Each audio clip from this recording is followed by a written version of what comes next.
Al-Quran yang dikirimkan di tanah tandus itu dibawa lewat pendekatan budaya, tanpa kekerasan, tanpa peperangan. Bismillahirrahmanirrahim.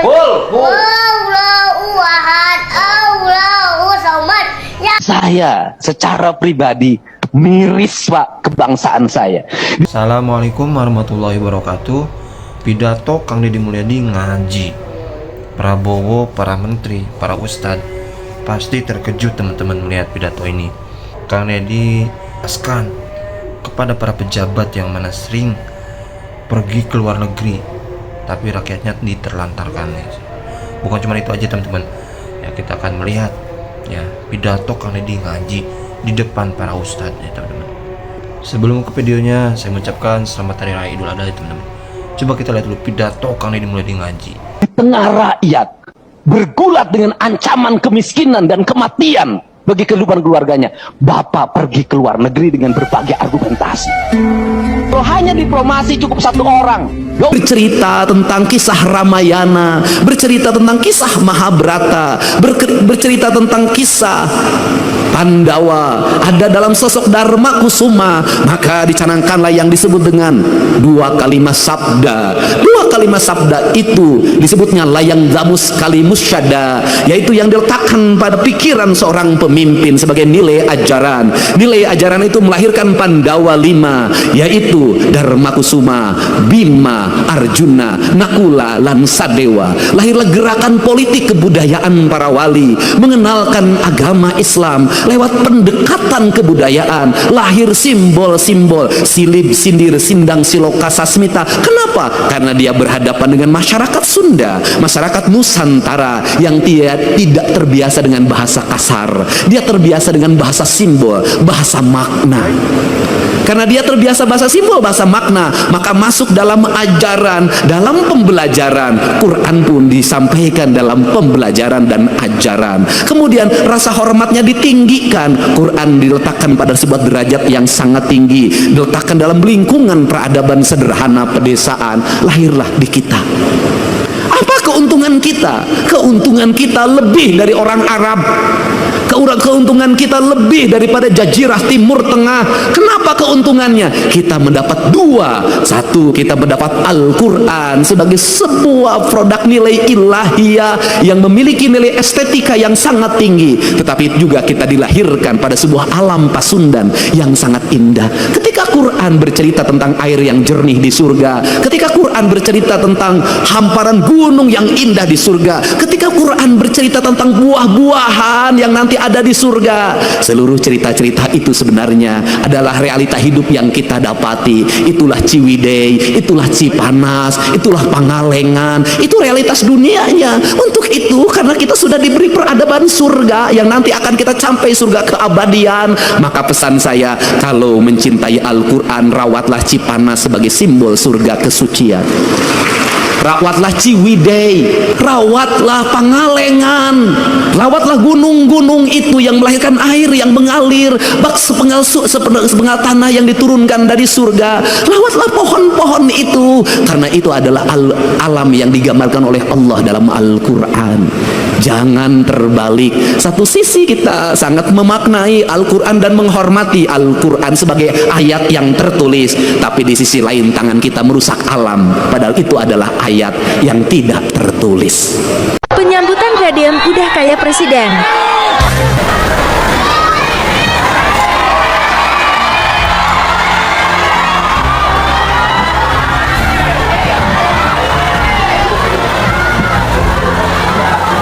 Adalah hamparan Al-Quran. Sungai Citarum itu adalah hamparan Al-Quran. Sawah-sawah yang terhampar adalah hamparan Al-Quran. Matahari adalah hamparan Al-Quran. Bulan adalah hamparan Al-Quran. Bintang adalah hamparan Al-Quran. Seluruh yang ada, makrokosmos dan mikrokosmos adalah hamparan Al-Quran. Dan semuanya mereka bertasbih kepada Allah, yang dalam setiap waktu dia berucap Subhanallah walhamdulillah wala ilaha illallah. Kalau sudah seperti itu, maka surau-surau itu menjadi lentera penggerak. Kalau sudah seperti itu, maka kita adalah manusia yang paling bersyukur. Bukan lahir impres, lahir arsitektur asal-asalan, di dalamnya mematikan. Nggak ada Islam di situ, kagak ada. Sekolah yang nggak ada jendelanya, nggak ada Islamnya. Sekolah yang dikunci pakai kasa, nggak ada Islamnya, nggak ada Allahnya di situ. Kenapa? Anda yang ada adalah kematian. Ini kan kita sini aja udah gagal. Jadi kalau ngomong pendidikan paripurna dari sini. Nah, nanti saya selalu ngomong guru bukan buku, guru lepas buku, guru lepas buku, guru lepas buku. Saya dari dulu ngomongin gitu. Gurulah penentu kedaulatan murid, gurulah penentu martabat murid, gurulah penentu kelulusan murid. Maka guru tidak boleh diintervensi oleh apapun. Tidak boleh diintervensi oleh kurikulum, tidak boleh diintervensi oleh kepala sekolah, tidak boleh diintervensi oleh dinas pendidikan, oleh menteri sekalipun. Dia adalah guru, kedudukannya lebih tinggi dari menteri. Ya, guru diatur-atur. Maka lahirlah guru yang merdeka, bukan guru yang terjajah. Guru yang merdeka adalah merdeka belajar. Maka dia mengajar di depan muridnya berdasarkan apa? Berdasarkan la ilaha illallah, asma Allah, bismillahirrahmanirrahim. Dia ngajar di sini. Dia dipandu oleh siapa? Oleh nur, oleh cahaya. Hei, ini Dedi, bukan ini Budi. Tanya muridmu, ibumu kemana tiap hari? Ibu saya ke pasar. Baru ibu pergi ke pasar. Ibumu kemana? Ke sekolah ngajar. Ibu pergi ke sekolah. Jangan dibikin asing. Saya waktu SD kelas 1 sudah dibikin asing. Ibu pergi ke pasar. Pan inung aing masa bulan sekali ke pasar. Bisa. Ini Budi, ini Dedi. Tidak. Maka pelajaran pertama ketika masuk kelas, kenalkan dirimu. Siapa dirimu? Tulis. Ini Dedi. Genetikanya apa? Turunan siapa? Golongan darahnya berapa? Golongan darahnya apa? Tinggi badannya berapa? Maka di situ lahirlah ilmu genetika, lahirlah ilmu biologi. Terus mengenalkan dirinya dulu, nggak berlarang lain. Terus bakatmu apa? Kalau sudah bakatmu apa, ya sudah, kamu bergerak di sekolah sesuai dengan bakatmu. Maka sekolah nggak ada ranking. Maka sekolah merdeka, nggak ada yang pinter, nggak ada yang bodoh. Setiap orang merdeka, hidup besar, mencapai masa depannya, menuju kemuliaan hidupnya berdasarkan bakat yang dimilikinya. Merdeka. Guru tugasnya memandu. Ini standar dasarnya calistung, baca, nulis, ngitung. Nggak bisa ngitung ditukar dengan kalkulator, nggak bisa. Secanggih apapun perkembangan teknologi, metodologi ini tetap harus dilakukan. Kenapa? Itu pelatihan otaknya agar bergerak. Anak-anak belajar stres. Jadi kalau di sekolah stres nggak apa-apa. Karena apa? Karena orang stres itu adalah orang yang normal. Orang yang nggak normal tuh nggak stres lagi. Jadi orang gila tuh orang yang sudah merdeka dari stres. Jangan dipikir, loh, Anda ketika melihat orang gila stres jelema teh salah. Dia tuh sudah terbebas dari stres. Tugas manusia itu apa? Mengelola stres. Karena hidup itu dari masalah ke masalah. Tugas manusia itu mengelola pikiran, mengelola masalah. Maka masalah menjadi kekuatan. Maka dalam ilmu matematika, negatif kali negatif positif. Masalah dikali masalah keberhasilan. Jadi saya seperti ini, saya hidup bersyukur. Dari mana bersyukur? Dilahirkan jadi orang miskin. Bersyukur bapak saya anaknya 9, saya anak paling bungsu. Bersyukur. Ulama senang hidupnya, tidak terlalu berat, nggak seberat saya, pendidikannya sedikit, nggak menurut saya kurang nyaman. Kenapa? Jadi kalau ngomong ke sekolah tanpa jajan, saya dulu ke sekolah tanpa jajan tapi terpaksa sabab uang jajan. Tapi Tapi dengan keterpaksaan itu, maka saya bikin nasi di rumah. Karena minyak gorengnya harus dibagi, minyak keletiknya dibagi untuk goreng, nanti goreng ikan asin siang, maka pagi-pagi saya hanya cukup pakai sangrai sangu, pakai uyah, sederhana. Ternyata sekarang sangrai sangu itulah makanan paling sehat bagi saya karena terbebas dari minyak goreng. Sederhana.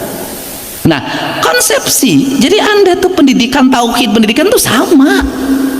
Biologi itu ya tauhid, fisika itu ya tauhid. Nah, ini dari sini. Nah, dari sini disebutlah papat kalimat tunggal. Papat kalimat tunggal itu manusia yang bersenyawa dengan ini. Kita pasti ngomong Hindu, Sunda Wiwitan, Keharingan, Kejawen, pasti ngomongnya ini. Kita ini kan kacau banget. Ini loh, saya bilang terus orang kalau, makanya orang Nusantara itu sudah monoteisme dari dulu, udah monoteisme. Anda bayangin orang Sunda apalagi sudah monoteisme, apalagi orang Sunda, ya Allah ya Rabbi, panggil nama Tuhan aja nggak berani. Kenapa orang Sunda nggak berani? Itu sopan. Kenapa itu sopan? Nyebut ngaran Bapak we teu meunang, ngomong nyebut ngaran Gusti. Orang Sunda loh. Sok Dedi nyebut ngaran Bapak Dedi wani teu? Henteu. Ngomongnya Gusti. Wani. Teu kudu diucap-ucap. Teu kudu diengap-engap, da Gusti mah kawasa. Kan kita terlalu berani menyebut nama Allah setiap waktu. Allah, tapi kasumpah ge make Allah 7.000 kali bohongna. Ini beda. Nah, karena ini Tuhan, maka manusia itu sudah hidup pada wilayah. Karena dia sudah hidup pada wilayahnya, maka dalam monoteisme ini, dalam tauhid ini tidak dikenal ekspansi.